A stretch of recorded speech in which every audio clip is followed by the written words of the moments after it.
In fact, getting back to non-naturalism, this is why many academic philosophers reject naturalism and materialism, is because there are many things that not just science can't explain right now, but that science cannot in principle cannot explain.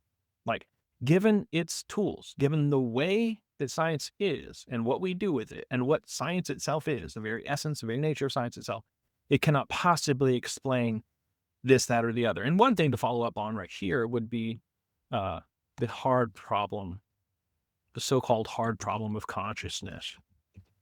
So then this is interesting. So I'm sorry, not that, but this one. If not science, what else? I carrot cards, probably mean tarot cards. No, not tarot cards or carrot cards for that matter. What else? Philosophy, reason, right? You might think of philosophy, as many people, many skeptics do, that it's just sort of this throwaway thing, just sort of like a religious thing. But philosophy is what we have to thank for things like logic. You know, Aristotle and Gottlob Frege in the early 20th century are responsible for logic. The very AI and technology that everybody loves, product of logic, and that has philosophy to thank for it.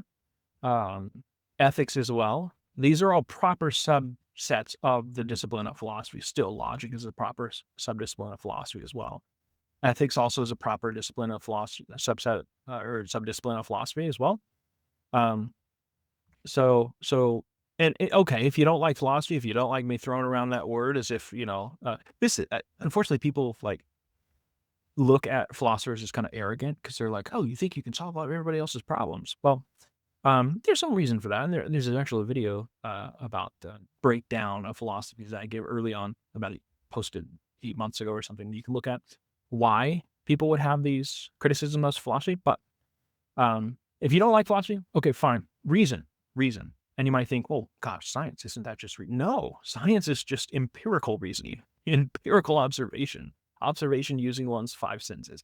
That's not reason, because reason is the mind. It's the intellect. It's not your senses. Let me get basic here. Your senses, my eyes, let's just go with the main sense here for human beings. My eyeballs are not the same as my intellect. My eyeballs, my intellect, right?